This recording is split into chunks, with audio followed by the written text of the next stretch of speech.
Hello friends, welcome back to our channel. இன்னைக்கு நம்ம இன்ட்ரெஸ்டிங்கான வீடியோ தான் பார்க்க போறோம். சோ என்னன்னு பாத்தீங்கன்னா இன்னைக்கு வந்து பீஃப் குழம்பு செய்ய போறோம். சோ பீஃப் வச்சு நம்ம குழம்பு செஞ்சா சுமாரா தான் இருக்கும்னு யோசிக்காதீங்க. செம்ம டேஸ்டா இருக்குங்க. இன்னைக்கு நம்ம ரொம்ப குழவான பீஃப் தான் எடுத்திருக்கோம். ஒரு 1/2 kg பக்கம் இருக்கும். அதனால நம்ம க்ளீன் பண்ணி வச்சிருக்கோம். கொஞ்சமா கல்லுப்பு சேர்த்துக்கலாம். சோ இதுலயே நம்ம வந்து 1 டேபிள்ஸ்பூன் இஞ்சி பூண்டு பேஸ்ட் ஆட் பண்ணிக்கலாம். வந்து இதுல தயிர் ஆட் பண்ணிக்கலாம்.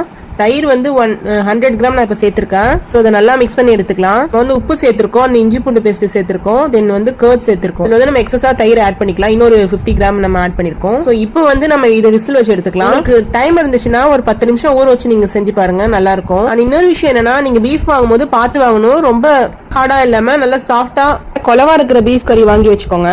பீஃப் வந்து 8 ல இருந்து 10 விசில் நம்ம வச்சு எடுத்துக்கலாங்க. சோ எதனாலன்னு பாத்தீங்கன்னா பீஃப் வந்து வேகிறதுக்கு ரொம்ப லேட் ஆகுங்க. நம்ம இப்ப வேக வச்சு எடுத்து வந்தாச்சு. ஸ்டவ் ஆன் பண்ணி ஒரு பாத்திரம் வச்சுக்கலாம். 4 டேபிள் ஸ்பூன் கடலை எண்ணெய் சேர்த்துக்கிறேன். ரைஸை சேர்த்துட்டு மீடியம் சைஸ்ல 2 ஆனியன் ஸ்லைஸா கட் பண்ணி வச்சிருக்கேன். சோ அதையும் நம்ம சேர்த்துக்கலாம். நீங்க இந்த பீஃப் குழம்பு கொஞ்சம் கிரேவி மாதிரி இருக்கணும்னு நினைச்சீங்கன்னா வெங்காயம் நீங்க கொஞ்சம் அதிகமாவே சேர்த்துக்கலாங்க. சோ கொஞ்சம் பெரிய சைஸ்ல வந்து நான் வெங்காயம் வந்து கொஞ்சம் அதிகமா தான் சேர்த்திருக்கேன். ஏன்னா வந்து ரொம்ப தண்ணியா இல்லாம கொஞ்சம் கிரேவி மாதிரி வேணும்னு சொல்லிட்டு, உங்களுக்கு கிரேவி மாதிரினா வேணாம் அப்படின்னு நினைச்சீங்கன்னா கொஞ்சம் கம்மி பண்ணிக்கோங்க. சோ இந்த வெங்காயம் பாத்தீங்கன்னா நல்லா முழுமையா வதங்கி வரணும். இந்த மாதிரி நல்லா வதங்கி வந்ததுக்கு அப்புறமா நம்ம வந்து தக்காளி சேர்த்துக்கலாம். நான் இங்க மீடியம் சைஸ்ல 2 தக்காளி சேர்த்திருக்கேன், நல்லா பழுத்த தக்காளியா. சோ இதுலயே நம்ம வந்து மல்லி புதினா சேர்த்துக்கலாம். சோ நார்மலா நம்ம செய்யற மட்டன் குழம்பு சிக்கன் குழம்பு எல்லாம் செய்யறோம் பாருங்க, தாளிச்சு விட்டு அதே மெத்தட் தான். வந்து நம்ம செய்யும் போற அந்த ப்ராசஸ் இருக்கு பாருங்க, அது வந்து கரெக்டான பக்குவத்துல செய்யணும். சோ இப்போ வந்து 1 டீஸ்பூன் போல இஞ்சி பூண்டு பேஸ்ட் சேர்த்துக்கிறேன். இதுலயே இஞ்சி பூண்டு பேஸ்ட் சேர்த்துட்டு நம்ம இன்னும் நல்லா வதக்கி எடுத்துக்கலாம். சோ தக்காளி மட்டும் பாத்தீங்கன்னா வதங்கவே இல்ல, தக்காளி இன்னும் நல்லா மசிஞ்சு வதங்கணும். இப்போ வந்து நம்ம கீ சேர்த்துக்கலாம். உதயகிருஷ்ணா கீ வந்து 1 டீஸ்பூன் சேர்த்திருக்கேன். சோ நீங்க வந்து லாஸ்டா கூட சேர்க்கலாம், அப்படி இல்லைன்னா நீங்க தாளிப்புலயே சேர்த்து விட்டுலாங்க. சோ இப்போ நல்லா வதக்கி எடுத்துக்கலாம். இதுல நம்ம பச்சை மிளகாய் சேர்த்திருக்கோம், 2 பச்சை மிளகாய் சேர்த்திருக்கேன் இங்க. இதுல வந்து ஒரு 2 டீஸ்பூன் மிளகாத்தூள் சேர்த்துக்கலாம்.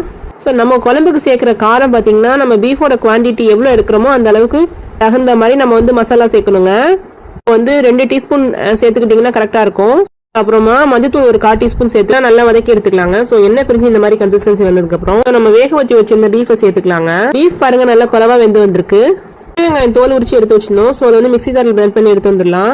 சோ நெக்ஸ்ட் நம்ம ஸ்பைசஸ் சேர்த்துக்கலாம். சோ என்னென்ன மசாலா சேர்க்க போறோம்னு பாத்தீங்கன்னா, வந்து பீஃப் வேக வச்சோம்ல அதே பிரஷர் குக்கர் எடுத்துக்கோங்க. சோ அதுல வந்து 1 டேபிள் ஸ்பூன் ஃபுல்லா மல்லித்தூள் சேர்த்திருக்கேன். 1 டீஸ்பூன் வந்து ஜீரகத்தூள் சேர்த்திருக்கேன். மிளகுத்தூள் வந்து 1 டீஸ்பூன் மட்டும் சேர்த்துக்கோங்க. இந்த மாதிரி மல்லித்தூள் குவான்டிட்டி மட்டும் கொஞ்சம் அதிகமா சேர்த்திருக்கோம். சோ ஏன்னு பாத்தீங்கன்னா உங்களுக்கு வந்து குழம்பு வந்து கொஞ்சம் திக்கா இருக்கணும், அதனாலதான். சோ இப்ப கொஞ்சமா தண்ணி ஊத்தி எல்லாத்தையும் நம்ம கரைச்சி எடுத்துக்கலாம். நம்ம பீஃப் குழம்புல எல்லாத்தையும் சேர்த்துக்கலாம் மசாலாவனா. சோ நம்ம சேர்த்திருக்க மசாலா எல்லாம் ஒன்னா சேர்ந்து முழுமையா வெந்து வரணும். சேர்த்திருந்த சின்ன வெங்காயம் இருக்கு பாருங்க, அதை பல்ஸ் மோட்ல பிளெண்ட் பண்ணி சேர்த்துக்கலாம். சோ இது நல்லா கொதிக்கிட்டோம்.